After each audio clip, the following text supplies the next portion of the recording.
Hi Sagittarius, welcome back sa ating Tagalog reading channel. Ako ay si Abby at isa akong intuitive reader Sagittarius. So, ang timestamp ngayon ay 2 p.m. exactly at September 23, 2024.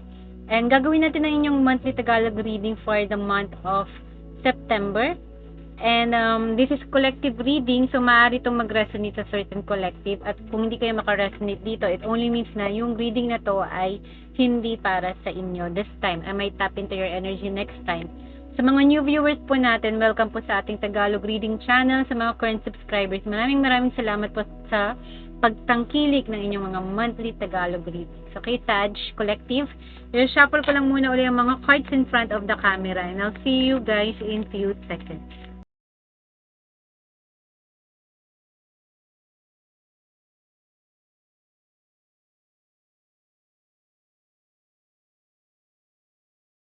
Hi again, Sagittarius. Welcome back. So, kuha tayo ng 7 cards para sa September reading ninyo. As of now ay 2:02 p.m. September 23, 2024. And maaari itong mag-resonate like I said on to the next 3 to 6 months. At ang gamit nating Oracle deck ay ang Super Attractor Oracle deck.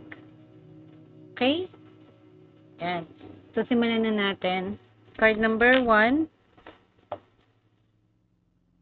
Number 2, position 3, 4th position, 5th, pang-anim, and at the center. Okay? Are you ready? Right? Okay. So, simulan na natin. Now, sa position 1, release position, as you know, sa mga familiar sa reading na to, ito yung mga bagay, situation, or people na kailangan mo nang i-completely let go, or matagal mo nang hino-hold back, na finally dapat gawin mo na ng paraan, gawa mo na ng aksyon. So, basahin natin, Sag. The universe is always conspiring to support you, guide you, and lead you compassionately toward the highest good. So, release na lang natin yung energy of controlling, no? Kung ano ang mangyayari sa future natin, sa ating buhay in general, no? Whatever you're dealing, or even kahit sa love life mo, no? Kasi the universe is always helping you, conspiring nga. Ibig sabihin, the stars will align for you then. Somehow, at the right time, yung divine timing na tinatawag natin. So, kung masyado tayong, agitated over kailan mangyayari itong outcome na to, kailan yung makakamit, kailan darating, no? So, ang sinasabi, just, let it go. Release mo yon. And trust na it will come. It will come, pero at the right time, yung divine timing na tinatawag natin. At pag nangyari yon, it will always be para sa ikabubuti mo. Whatever it is. So, you have to accept muna kung may inner work na nangyayari ngayon or in progress sa mga sitwasyon, because that's the way it should be now, for now. Okay? Now, sa position 2, ito naman yung kailangan mong ipagpatuloy, maaaring ginagawa mo na ngayon sa Sagittarius. Ang sabi, my true safety lies in my capacity to align with the love of the universe. So, ito yung kailangan mong ipagpatuloy. Maybe kailangan din ng improvement doon sa aspect ng love. Because pag sinabi natin love, it doesn't mean romantic love lang. Pwede rin self-love sa sarili mo. Mas importante yan, ha? Kasi pag nag-self-love ka, tumataas ang vibrational frequency mo sa love. And pag mas mataas ang love frequency mo, mas ma-attract mo yung right person na ka-match ng vibration mo. Okay? So, yung true safety mo, depende or nakabase, no, sa kapasidad mo na kung paano mo i-align yung kapasidad mo sa pagmamahal. Hindi lang to pagmamahal sa romantic. May energy ako na feel na dapat pagmamahal sa sarili at pagmamahal sa mga tao na who truly care about you, katulad ng pamilya, ng kaibigan. Okay? Pagmamahal din sa mga bagay na importante like career, 'di ba? Passion. Yung love mo sa passion mo also. Okay? So, maraming ways para i-raise natin yung frequency natin pagdating sa area ng pagmamahal, Sagittarius. Okay? Love yourself, self-love, self-care. Importante, i-prioritize ang sarili, ang well-being. Pagmamahal sa pamilya na napaka-importante at napakadalisay. At ang pagmamahal sa mga kaibigan na totoo sa iyo. no, payback. Whatever you receive na goodness sa ibang tao, make sure na naibabalik din natin sa kanila, or whatever na natatanggap natin, ibinibigay natin din sa iba, no? Kung anumang klaseng pagmamahal ang medyo challenging ngayon sa buhay natin. So try lang na i-resolve yung department na yon, whether it's sa family, sa love, or sa personal, or within the workspace din, kung may pag-discord or di pagkakaunawaan, or mas kailangan ng harmony, no? That's one way din, no? Para ma-improve natin ang ating love frequency. Medyo sa area natin baka bumababa dahil may mga yon, hindi in perfect harmony, di ba? So dapat we try to work on it. Kailangan natin pagpatuloy na ma-improve yung aspeto ng kapasidad nating magmahal, no? Kasi may i-improve pa daw yan. May itataas pa, may ilalawak pa. Okay, Sag? Now, sa third position mo naman, Sagittarius, no? Ang sabi dito, orange, no? Gusto ko kasi dim light lang, eh. Hindi ako nakaka-channel pag sobrang liwanag. So, sabi dito, ito yung sa third position, which is ang ating manifestation. When I am in a state of appreciation, I am in vibrational alignment with my true love nature. Alright? So, Sagittarius, wait lang i-charge ko lang yung laptop. Alright, welcome back. Chinarge ko lang, low-bat na. Okay, so, when I am in a state of appreciation, I am in a vibrational alignment with my true love nature. So, kung makikita mo to, two love brains, okay? Could be love, it could be something else, no? Like, loving the mirror of you inside. So, what's inside, you should reflect what's outside, diba? So, yung mga nasa outside mo na paligid, no? Na-manifest mo na yan, eh. Kasi that's what's inside you. Yan yung nasa loob mo. Napipicture out lang. Parang yung outside natin, guys, tatandaan nyo, it's a mirror. A mirror of kung anong nasa kalooban natin. Okay?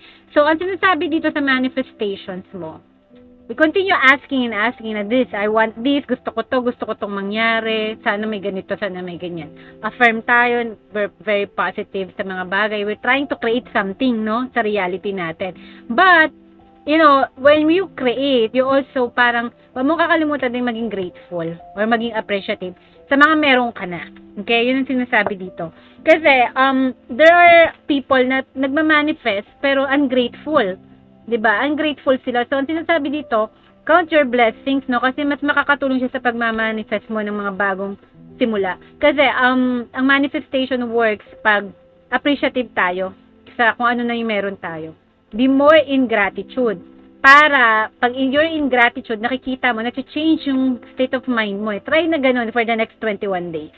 No? Kasi para daw ma-change yung mindset ng isang tao, it takes, lalo na yung mga nasa subconscious natin, na na-form na ng mga belief na hindi mo kailangan palitan mo yan, i-reprogram. It takes 21 days para ma-reprogram yung subconscious mind natin. So, for 21 days, try to be more appreciative every day for 21 days, no? Yung mga things na meron ka na appreciate mo sila, mga tao, pwede rin mga bagay, sitwasyon, trabaho, no?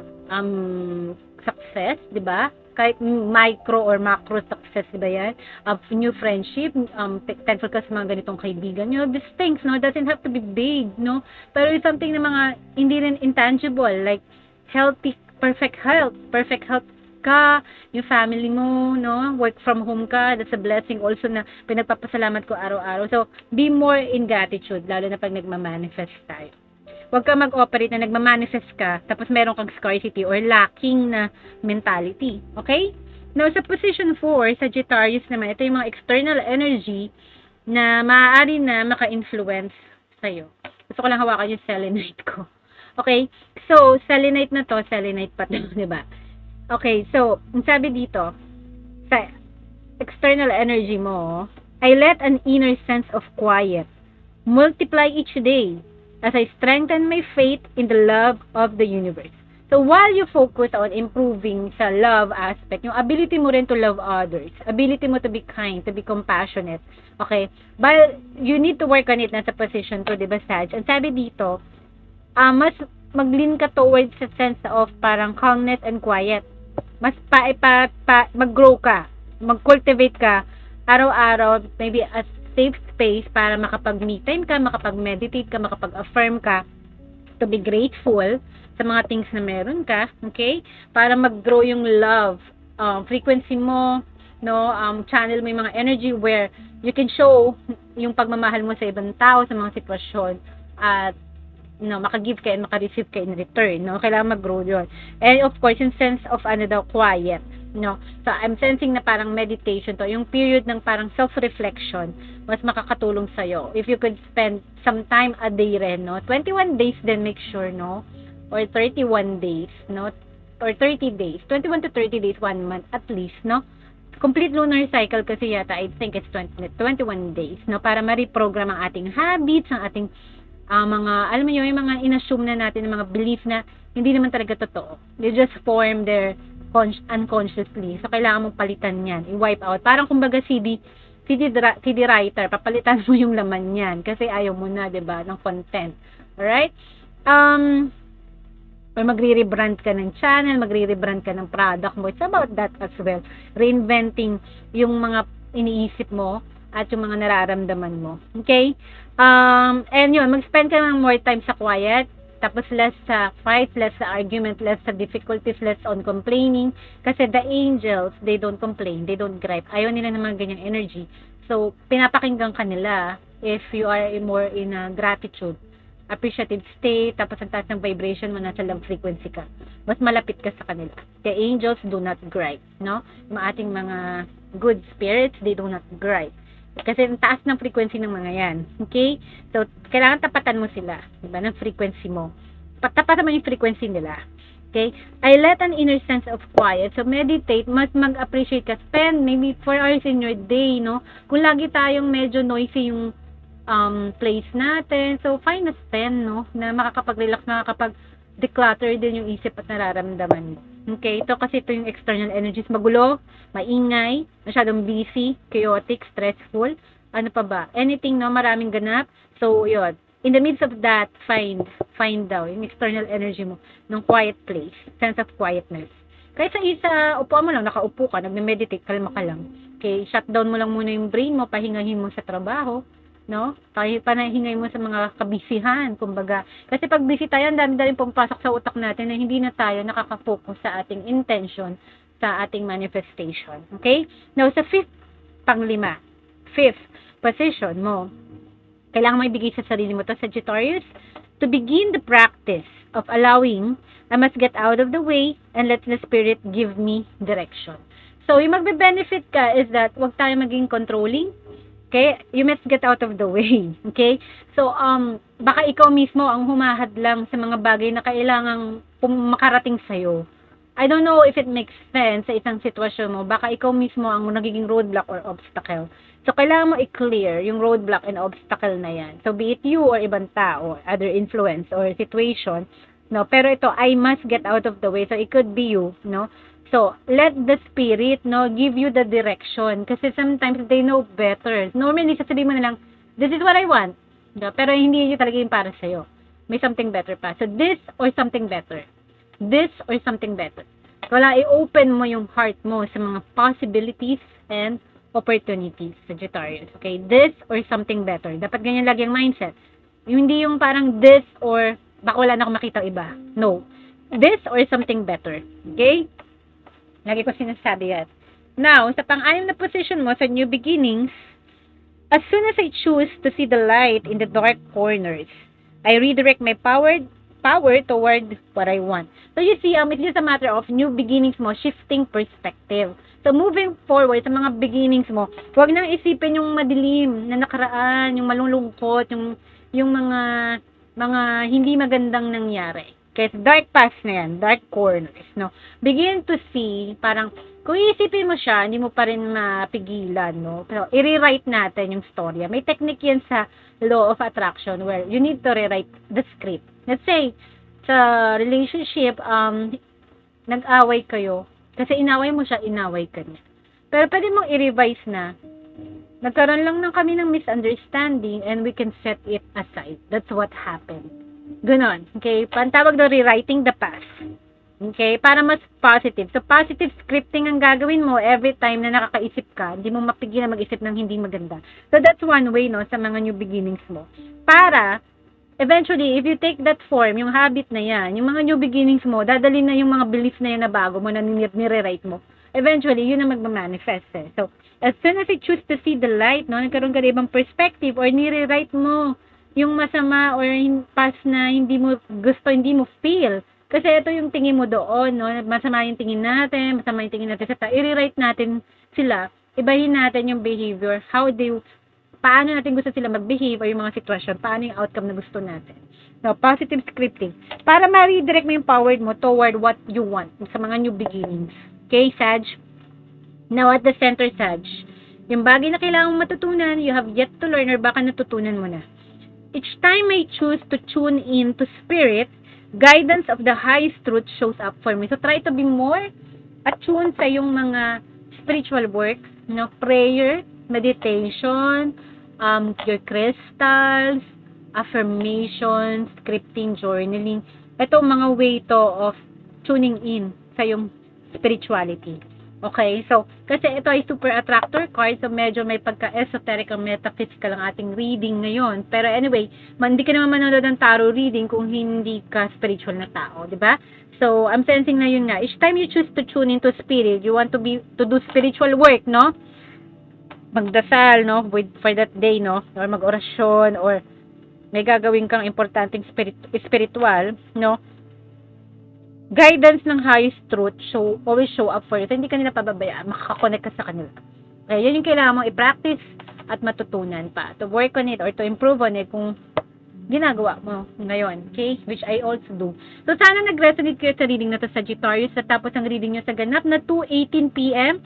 September 23, 2024. And if it doesn't resonate, Sag, I will tap into your energy next time. See you on your next month Tagalog reading. Take care. God bless and mahal ko kayo, Sagittarius. Bye!